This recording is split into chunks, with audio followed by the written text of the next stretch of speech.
नमस्कार, बेस्ट ज्ञान चैनल पर आप सबका स्वागत है। रोज की तरह आज के इस वीडियो में हम देखेंगे मध्य प्रदेश और देश के अब तक की दिन भर की बड़ी खबरों का सारांश। डेली न्यूज़, करंट अफेयर्स, सरकारी नौकरी, योजना, मौसम और मंडी भाव की जानकारी के लिए बेस्ट ज्ञान चैनल को सब्सक्राइब करें और वीडियो को पूरा देखिए ताकि पूरी जानकारी आपको मिल पाएगी। मौसम विभाग भोपाल ने अगले 3 दिनों के दौरान प्रदेश के बहुत सारे जिलों में भारी बारिश की चेतावनी जारी की है। मध्य प्रदेश में 17,000 से ज़्यादा पदों पर नौकरी का मौका है। वीडियो को पूरा देखिएगा ताकि पूरी जानकारी आपको मिल पाएगी। सबसे पहले बात कर लेते हैं मौसम की। वर्तमान में मानसून ट्रफ मध्य समुद्र तल पर बीकानेर, गुना, सागर, बिलासपुर और चांदबली से गुजरते हुए दक्षिण पूर्व दिशा की ओर पश्चिम मध्य बंगाल की खाड़ी तक फैला हुआ है। आंध्र प्रदेश तट से लेकर दक्षिण तटीय म्यांमार तक एक पूर्व पश्चिम ट्रफ विस्तृत है जिसमें 2 चक्रवाती परिसंचरण जुड़े हुए हैं। एक पश्चिम मध्य बंगाल की खाड़ी के ऊपर है और दूसरा दक्षिण तटीय म्यांमार और उसके आसपास के क्षेत्रों के ऊपर मध्य समुद्र तल से 5.8 किलोमीटर की ऊंचाई तक फैला हुआ है। दक्षिण तटीय म्यांमार पर सक्रिय चक्रवाती परिसंचरण का पश्चिम उत्तर पश्चिम दिशा की ओर बढ़ने की संभावना है। इन दोनों चक्रवाती परिसंचरण के प्रभाव से 23 सितंबर को पश्चिम मध्य बंगाल की खाड़ी और उसके आसपास के क्षेत्रों में एक निम्न दाब क्षेत्र बनने की संभावना बनी हुई है। मौसम विभाग ने जिन जिलों में वज्रपात से खतरे की चेतावनी जारी की है उन जिलों में सावधान रहें। अगले 2 दिनों के दौरान वर्षा की गतिविधियों में और भी बढ़ोतरी की संभावना है। भोपाल और उसके आसपास के इलाकों में आंशिक रूप से बादल छाए रहेंगे। हल्की वर्षा की संभावना है। 10-12 किलोमीटर प्रति घंटा की रफ्तार से हवा चलने, अधिकतम तापमान 34 डिग्री और न्यूनतम 25 डिग्री सेल्सियस के आसपास रहने की संभावना है। 23 सितंबर की बात करें, मौसम विभाग ने जिन जिलों में 50 से 75% स्थानों पर बारिश का अनुमान व्यक्त किया है वे जिले हैं बैतूल, बुरहानपुर, खरगोन और बड़वानी जिले। जिन जिलों में 25 से 50% स्थानों पर बारिश का अनुमान है वे जिले हैं अनूपपुर, शहडोल, डिंडोरी, बालाघाट, छिंदवाड़ा, पांडुर्णा, सागर, विदिशा, रायसेन, भोपाल, सीहोर, देवास, खंडवा, इंदौर, धार। जिन जिलों में 25 से 50% स्थानों पर बारिश का अनुमान है वे जिले हैं रीवा, सीधी, मऊगंज, सिंगरौली, मेहर, उमरिया, कटनी, दमोह, जबलपुर, मंडला, सिवनी, नरसिंहपुर, नर्मदापुरम, हरदा, शिवपुरी, अशोकनगर, गुना, राजगढ़, शाजापुर, आगरमालवा, उज्जैन, झाबुआ और अलीराजपुर जिले। अन्य जिलों में मौसम शुष्क रहने की संभावना है। 23 सितंबर को पूर्वी और दक्षिणी मध्य प्रदेश में गरज चमक की स्थिति बन सकती है। 24 सितंबर को अनूपपुर में 50 से 75%, डिंडोरी, बालाघाट, छिंदवाड़ा, पांडुर्णा, बैतूल, बुरहानपुर, खरगोन और देवास में 50 से 75%, कटनी, जबलपुर, मंडला, नरसिंहपुर, सागर, विदिशा, राजगढ़, इंदौर, खंडवा और हरदा में 50% तक बारिश का अनुमान है। मुरैना, श्योपुर, नीमच और मंदसौर में मौसम शुष्क रहने की संभावना है। अन्य जिलों में 25% या उससे कम स्थानों पर बारिश हो सकती है। जिन जिलों में नीले कलर में आपको जिले दिखाई दे रहे हैं इनमें 75% या उससे भी अधिक स्थानों पर बारिश का अनुमान है।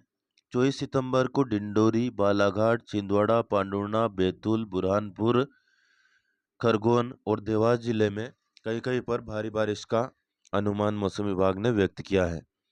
25 सितंबर को मंडला, बालाघाट, सिवनी, सागर, रायसेन, बैतूल, खरगोन, बड़वानी और धार जिले में 75% या उससे भी अधिक स्थानों पर, अनूपपुर, डिंडोरी, जबलपुर, दमोह, विदिशा, गुना, देवास, उज्जैन, इंदौर और झाबुआ में 50 से 75% स्थानों पर, पन्ना, नरसिंहपुर, छिंदवाड़ा, पांडुर्णा, नर्मदापुरम, हरदा, खंडवा, बुरहानपुर, सीहोर, शाजापुर, राजगढ़, आगरमालवा, रतलाम, अलीराजपुर और अशोकनगर और पन्ना जिलों में 25 से 50% स्थानों पर, अन्य जिलों में 25% या उससे कम स्थानों पर बारिश का अनुमान है। 25 सितंबर को मंडला, बालाघाट, सिवनी, बैतूल, रायसेन, सागर, खरगोन, बड़वानी और धार जिले में कई कहीं पर भारी बारिश का अनुमान है।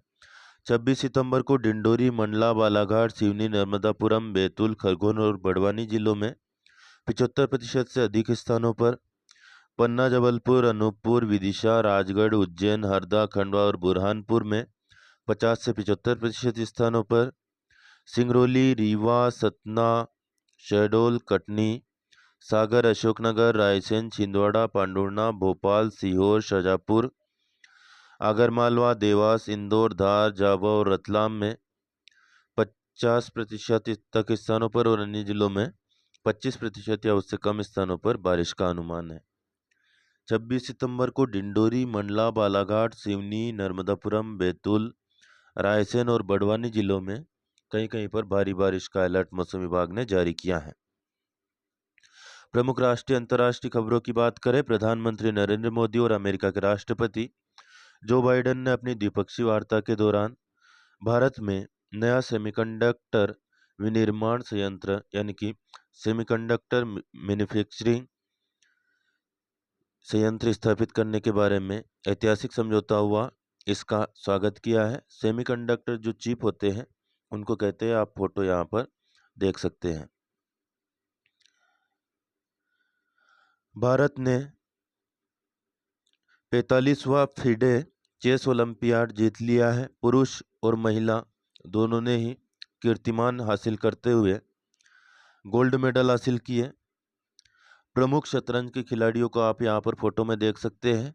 बाएं से दाईं ओर विदित गुजराती, अर्जुन एरिगेसी, आर प्रज्ञानंदा, पेंटला ऋषि कृष्णा, पेंटना हरिकृष्णा और डी कुकेश, ये पुरुष शतरंज खिलाड़ी है जिन्होंने गोल्ड मेडल हासिल किया। वही महिला खिलाड़ियों में दिव्या देशमुखी, डी हरिका, तानिया सचदेव, वैशाली, रमेश बाबू और वंतिका अग्रवाल शामिल है। आप सभी को गोल्ड जीतने पर बहुत बहुत हार्दिक शुभकामनाएं। रक्षा मंत्री राजनाथ सिंह आज सैनिक स्कूल पीपीपी मॉडल के तहत इनॉग्रेशन करेंगे जयपुर राजस्थान में। सुसनेर से खबर है, प्रमुख खंड चिकित्सा अधिकारी को अंतिम कारण बताओ नोटिस जारी किया गया है। इनको पहले भी 3 नोटिस जारी हो चुके हैं। मामला ऑफिशियल व्हाट्सएप ग्रुप में अभद्र भाषा के इस्तेमाल का है। 18 सितंबर को इनको अंतिम कारण बताओ नोटिस जारी कर 7 दिन में लिखित स्पष्टीकरण के साथ उपस्थित होने को कहा गया है। मध्य प्रदेश सरकार पुलिस विभाग में 7,500 भर्तियां करेगी। हालांकि अभी नोटिफिकेशन इसका जारी नहीं हुआ है। चित्र में आप भगवान श्री महाकालेश्वर के मंगलमय दर्शन कर सकते हैं। महाकाल के भक्तों तो कमेंट में जरूर लिखे जय श्री महाकाल। पार्वती काली सिंध चंबल अंतर्राज्यीय नदी लिंक परियोजना से अपार प्रगति के द्वार क्षेत्र में खुलेंगे। जल संवर्धन और सामाजिक आर्थिक विकास की उल्लेखनीय पहल मध्य प्रदेश सरकार ने की है। इससे लगभग 35,000 करोड़ की लागत से परियोजना का कार्यान्वयन होगा। प्रदेश के 13 जिलों में 4 लाख हेक्टेयर नवीन सिंचाई क्षमता निर्मित होगी। चंबल मालवा अंचल को पेयजल और उद्योग के लिए भी जल उपलब्ध होगा और बिजली का उत्पादन बांसों की संरचना में मदद मिलेगी। साथ ही में पर्यटन को भी बढ़ावा मिलेगा। मध्य प्रदेश में साइबर तहसील व्यवस्था से प्रक्रिया आसान हुई है। घर पर ही अब नामांतरण की कॉपी पहुंच रही है। जिला ग्वालियर के सत्यम अग्रवाल को साइबर तहसील से नामांतरण आदेश की कॉपी उनके घर पर ही प्राप्त हो चुकी है। अब क्या होता है, भूमि की रजिस्ट्री कराने के कुछ दिन बाद ही साइबर तहसील के माध्यम से बिना आवेदन दिए और कार्यालय गए बिना ही खसरे में नामांतरण दर्ज हो जाता है। हितग्राही श्री अग्रवाल साइबर तहसील की कार्यप्रणाली की प्रशंसा कर रहे हैं। उनका कहना है कि मुख्यमंत्री डॉक्टर मोहन यादव ने साइबर तहसील प्रणाली लागू कर आम आदमी की तकलीफें कम कर दी है। रजिस्ट्री कराने के बाद अब किसी को भी नामांतरण के लिए तहसील कार्यालय के चक्कर लगाने की जरूरत नहीं रही है। मध्य प्रदेश में प्रधानमंत्री ई बस सेवा योजना का संचालन प्रदेश के भोपाल, इंदौर, ग्वालियर, जबलपुर, उज्जैन और सागर में हो रहा है। 550 से अधिक शहरी ई बसों का संचालन होगा। जिलों के नाम याद रखिएगा, प्रश्न प्रतियोगी परीक्षाओं में यहाँ से बनते हैं। शिक्षा के क्षेत्र में विकास के लिए मध्य प्रदेश में 2 नए विश्वविद्यालय खुलेंगे। देवी अहिल्या विश्वविद्यालय इंदौर को विभाजित कर क्रांति सूर्य टंट्या मामा भील विश्वविद्यालय का खरगोन में निर्माण होगा। वही जीवाजी विश्वविद्यालय ग्वालियर को विभाजित करके क्रांतिवीर तात्या टोपे विश्वविद्यालय का गुना अशोकनगर क्षेत्र में निर्माण किया जाएगा। कोलकाता में हाल ही में मुख्यमंत्री डॉक्टर मोहन यादव ने इन्वेस्ट मध्य प्रदेश के तहत 19,270 करोड़ रुपए के निवेश प्रस्ताव हासिल किए। इससे 9,450 नए रोजगार सृजित होने का अनुमान है। विभिन्न बड़ी बड़ी कंपनियों ने मध्य प्रदेश में अलग अलग राशि का इन्वेस्टमेंट करने की घोषणा की है। हिमाद्री केमिकल्स 5,425 करोड़ रुपए का निवेश करेगा, जिससे 2,000 रोजगार की आशा है। 2,000 रोजगार की उम्मीद है। श्याम मेटलिक्स एंड एनर्जी के 5,040 करोड़ के निवेश से बिरला कॉरपोरेशन सीमेंट के क्षेत्र में 3,000 करोड़ का निवेश करेगा। जुपिटर सोलर 2,500 करोड़ का निवेश करेगा सोलर एनर्जी के मामले में। मॉडर्न ग्रुप्स 1,500 करोड़ का निवेश करेगा। वहीं ईस्टर्न इक्विपमेंट इंजीनियरिंग के क्षेत्र में 30 करोड़ का निवेश करेगा। इस प्रकार कुल मिलाकर 9,450 करोड़ के निवेश आने की संभावना है। मध्य प्रदेश में बेरोजगार युवाओं को रोजगार देने के लिए मुख्यमंत्री युवा अन्नदूत योजना भी चल रही है। राशन सामग्री का परिवहन कर रहे हैं 894 युवा। प्रदेश के 27,627 दुकानों पर इसमें वाहनों के किराया भुगतान की ऑनलाइन व्यवस्था है। वाहनों में जीपीएस और माइक सिस्टम की भी सुविधा उपलब्ध है। युवाओं को वाहन खरीदने के लिए 1,25,000 के साथ 3% ब्याज सब्सिडी दी जाती है। युवाओं को लगभग 16 करोड़ रुपए प्रति माह का भुगतान इस योजना के तहत किया जाता है। डेली न्यूज़, करंट अफेयर्स, सरकारी योजना, मौसम और मंडी भाव की जानकारी के लिए बेस्ट ज्ञान चैनल को सब्सक्राइब करना बिल्कुल ना भूलें। एकदम मुफ्त है, कोई नया पैसा आपकी जेब से नहीं जाएगा, निश्चिंत रहें। कोई प्रश्न या सुझाव आपका हो कमेंट करके पूछ या बता सकते हैं। 22 तारीख को रविवार का अवकाश होने के कारण ज़्यादातर उपज मंडियाँ बंद थी। 21 तारीख को पचौर मंडी में जो भाव रहा है वह आपको बता देते हैं।